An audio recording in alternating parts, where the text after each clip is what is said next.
Hello friends, welcome to my YouTube channel Gyan Vriddhi Assamese. বন্ধু বান্ধৱীসকল আপোনালোকে movie বা cinema বিলাকত লাভ এট ফাৰ্ষ্ট লাইট মানে প্ৰথম দেখাতেই প্ৰেম কথাটো নিশ্চয় শুনিছে, কিন্তু লাভ এট ফাৰ্ষ্ট লাইট এই কথাটো আমাৰ ৰিয়েল লাইফত হসানে?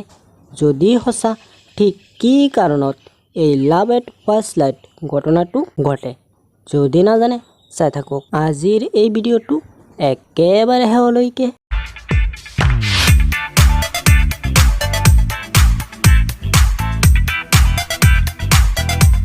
বন্ধু বান্ধৱীসকল, মেইন ভিডিঅ'টো আৰম্ভ কৰাৰ আগতে আহক আমি জানি লওঁ আমাৰ আগৰ ভিডিঅ'ত দিয়া সাঁথৰৰ শুদ্ধ উত্তৰটো। বন্ধু বান্ধৱীসকল, আমাৰ আগৰ ভিডিঅ'ত দিয়া সাঁথৰটো আছিল এইটো, আৰু এই সাঁথৰৰ শুদ্ধ উত্তৰটো হ'ল বান্দৰ। যদি আপুনি মোৰ আগৰ ভিডিঅ'টো চোৱা নাই তেতিয়াহ'লে ডেছক্ৰিপশ্যনত লিংক দিয়া আছে, তাৰ পৰা গৈ আগৰ ভিডিঅ'টো চাই ল'ব পাৰে, বা এই ভিডিঅ'টোৰ একেবাৰে শেষত এণ্ড স্ক্ৰীনতো মই দি দিম। বন্ধু বান্ধৱীসকল, মই প্ৰথমতেই কৈ দিওঁ, লাভ এট ফাৰ্ষ্ট লাইট মানে প্ৰথম দেখাতেই প্ৰেম কথাটো ৰিয়েল লাইফত সঁচা, কিন্তু ঠিক কি কাৰণত লাভ এট ফাৰ্ষ্ট লাইট ঘটনাটো ঘটে এইটো জানিবলৈ হ'লে আমাৰ মানুহৰ মগজুৰ সম্পৰ্কে কিছু কথা জানিব লাগিব।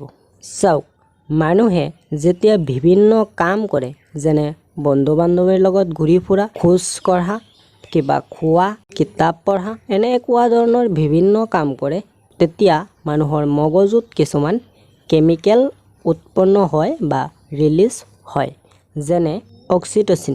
যেতিয়া আপুনি কোনো মানুহৰ লগত হাত মিলাই বা যিকোনো মানুহক আপুনি যেতিয়া টাচ বা স্পৰ্শ কৰে, তেতিয়া আপোনাৰ মগজুত অক্সিটচিন নামৰ কেমিকেলৰ উৎপন্ন হয়, আৰু এই কেমিকেলক বাউণ্ডিং কেমিকেল বুলিও কোৱা হয়। চেৰোটনিন। আপুনি এবাৰ সেই মুহূৰ্তটোৰ কথা মনত পেলাই চাওক, যেতিয়া কোনোবাই আপোনাৰ বিষয়ে প্ৰশংসা কৰিছিল, তেতিয়া আপোনাৰ কেনেকুৱা লাগিছিল? আপুনি আপোনাৰ নিজৰ প্ৰশংসা শুনি যে আনন্দিত হৈছিল, সেইটো কেৱল মাত্ৰ চেৰোটনিন নামৰ কেমিকেলৰ কাৰণে হৈছিল। মানে কোনো মানুহে যেতিয়া নিজৰ প্ৰশংসা শুনিবলৈ পায়, তেতিয়া সেই মানুহজনৰ মগজুত চেৰোটনিন নামৰ কেমিকেল ৰিলিজ বা উৎপন্ন হয়। এণ্ডৰফিন। যেতিয়া আপুনি কোনো ব্যায়াম বা এক্সাৰচাইজ কৰে বা যিকোনো শাৰীৰিক পৰিশ্ৰম কৰে, তেতিয়া আপোনাৰ মগজুত এণ্ডৰফিন নামৰ কেমিকেলৰ উৎপন্ন বা ৰিলিজ হয়। ভাইচপ্ৰেচিন। যেতিয়া আপোনাৰ ওপৰত কোনো দায়িত্ব বা আপোনাৰ কোনো সমস্যা থাকে আৰু আপুনি সেই দায়িত্বটো কেনেকৈ পালন কৰিব বা আপোনাৰ সমস্যাটো কেনেকৈ সমাধান কৰিব, এনেকুৱা বিষয়ে চিন্তা কৰি থাকে, তেতিয়া আপোনাৰ মগজুত ভাইচপ্ৰেচিন নামৰ কেমিকেলৰ উৎপন্ন বা ৰিলিজ হয়। ডোপামিন।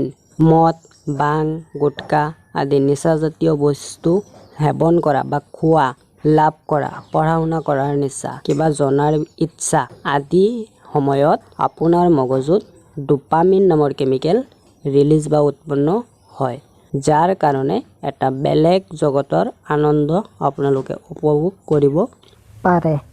কিন্তু লাভ কৰাৰ সময়ত ডোপামিন ৰিলিজ হোৱাৰ লগতে আগতে উল্লেখ কৰা অক্সিটচিন, চেৰোটনিন, এণ্ডৰফিন, ভাইচপ্ৰেচিন এই সকলোবিলাক কেমিকেল একেলগে ৰিলিজ হয়, আৰু যাৰ কাৰণেই এই লাভ এট ফাৰ্ষ্ট লাইট বা প্ৰথম দেখাতেই প্ৰেম ঘটনাটো ঘটে।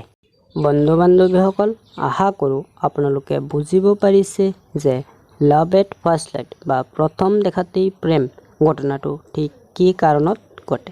আৰু আজি আপোনালোকৰ কাৰণে থাকিল এই সাঁথৰটো। 3 আখৰৰ নাম তাৰ সকলোৰে ঘৰত আছে, মাজৰ আখৰ এৰি দিলে মধুৰ সুৰত বাজে। যদি আপুনি এই সাঁথৰৰ শুদ্ধ উত্তৰটো জানে তেতিয়াহ'লে কমেণ্টত জনাই দিব পাৰে, আৰু যদি নাজানে তেতিয়াহ'লে আপোনাৰ অপেক্ষা কৰিব লাগিব মোৰ নেক্সট ভিডিঅ' অহালৈকে, আৰু মই মোৰ নেক্সট ভিডিঅ'টোতেই এই সাঁথৰৰ শুদ্ধ উত্তৰটো আপোনালোকক জনাই দিম। যদি ভিডিঅ'টো ভাল লাগিছে এটা লাইক কৰিব, আৰু যদি ভাল লগা নাই ডিছলাইক কৰিব, আৰু যদি আপুনি এনেকুৱা ধৰণৰ ভিডিঅ' চাব বিচাৰে তেতিয়াহ'লে চেনেলখন সাবস্ক্ৰাইব কৰি কাষত থকা বেল আইকনটো অন কৰি দিব। Thanks for watching the video.